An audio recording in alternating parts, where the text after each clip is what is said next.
Bonjour et bienvenue dans cette vidéo. Est-ce qu'on peut faire du sport sans faire de la magie? Alors, c'est ce que nous allons voir dans le cadre de cette vidéo. Beaucoup de personnes qui font le sport ont déjà mis dans leur cerveau que s'ils ne partent pas chez un grand prêtre ou chez un grand marabout ou chez un fakir, quelque chose comme ça, ils ne pourront jamais réussir dans le sport.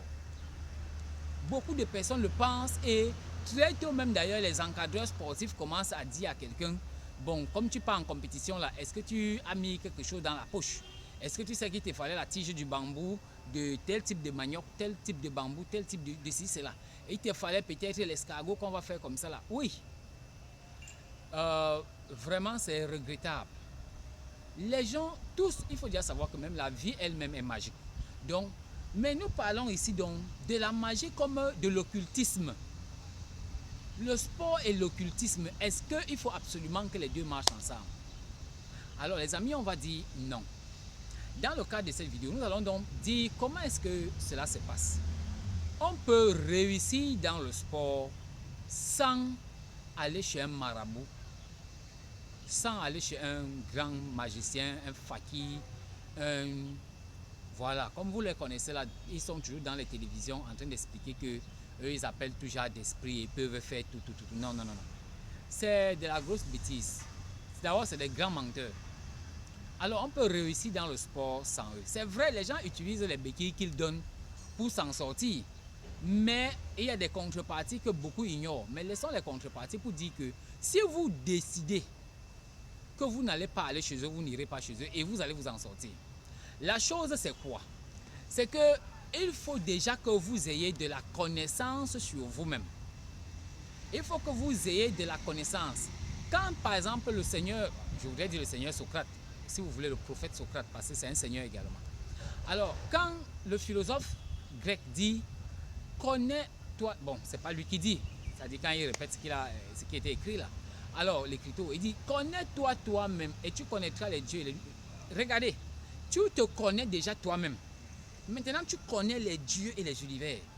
À la connaissance donc des divinités là, c'est déjà la solution. C'est déjà la solution. Mais au préalable, tu dois te connaître toi-même. Tu dois te connaître toi-même. Si tu t'ignores, tu es donc obligé d'être l'esclave de ceux qui connaissent un petit peu comme ça là. C'est-à-dire, ils connaissent, dans une forêt, ils connaissent seulement un type d'arbre. Ou bien dans une forêt, ils connaissent une feuille d'arbre. Mais il te laisse croire qu'il est le maître de la forêt. Il a tout. Sans lui, tu ne peux rien faire. C'est faux, c'est des bandits, ces pasteurs-là. C'est des bandits, ces prêtres. C'est des bandits, ces marabouts-là. Lorsque tu te connais déjà toi-même, tu sais donc que la magie de combat, la magie du sport, les gens la pratiquent à tel niveau. Ça dit que cette magie a de la répercussion à cet endroit précis de leur organisme, de leur être psychique, de leur esprit. Et tu sais donc que si toi-même tu t'en vas pratiquer cette magie, c'est à cet endroit-là que les répercussions vont se faire. Ou alors que cela s'établit en toi, cette magie-là. Et donc, tu sauras donc avec la connaissance comment on entretient cet endroit pour qu'il rayonne. Pour qu'il ne subisse pas les dommages dus à la pratique de la magie par les autres sportifs. Tu sais donc comment protéger cet endroit en toi. Donc quand on a de la connaissance, on se protège naturellement par la compréhension du fonctionnement de la nature et non pas par un rituel d'invocation ou d'incantation. Et même s'il faut invoquer en ce moment, vous invoquez la divinité. Ou la divinité dans un aspect précis. Parce qu'il y a ce qu'on appelle les aspects de la divinité. Lorsque vous connaissez donc les aspects de la divinité, c'est de la connaissance. Quand on a dit, connais-toi toi-même et tu connaîtras les dieux et les univers. C'est donc les dieux là, les divinités là, quand tu connais donc l'aspect, tu comprends donc que tel aspect peut m'aider, me venir en secours quand je cours par exemple dans un stade de football. Ou quand je suis dans le marathon, sur une piste de marathon, ou bien à l'ascension du mont Cameroun. Tu connais donc directement l'aspect de la divinité qui va te secourir.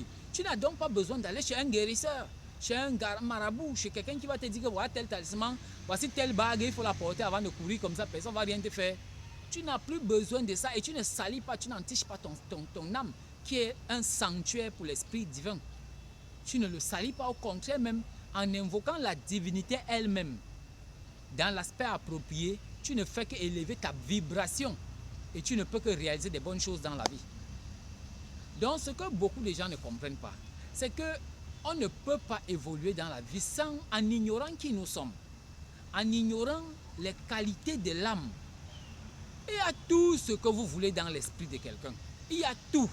Vous voulez la force, vous savez, vous voulez la force pour, je ne sais pas, gagner un match de boxe. Il y a ça dans votre âme.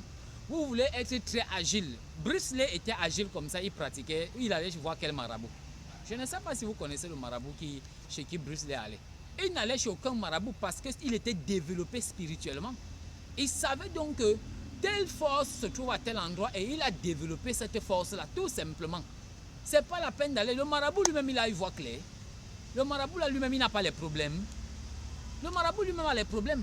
Donc quand vous venez le voir que donne-moi ceci, donne-moi cela, lui-même d'abord il est dépassé. Il sait lui-même que sa science est limitée. Mais c'est vous qui lui faites confiance et vous l'encouragez à aller chaque fois pour vous faire rêver. Soit disant, il connaît, il peut faire ceci, il peut faire cela. Donc voilà ce que nous voulions dire ici. On peut faire du sport sans se lancer dans l'occultisme complet. On peut faire du sport par la maîtrise de notre être. Lorsqu'on maîtrise qui nous sommes, on devient un guerrier, on devient un vrai guerrier. Sur le terrain du sport, on exprime des qualités qui relèvent. Les autres vont croire que mais vous êtes un magicien hors pair. Justement, vous êtes en ce moment déjà un magicien. Les autres vont penser que mais celui-là, on ne sait pas exactement d'où il vient avec ça. Parce que c'est là que vous avez exploré l'intérieur de votre esprit. Alors, à une autre vidéo, on se voit. Ciao.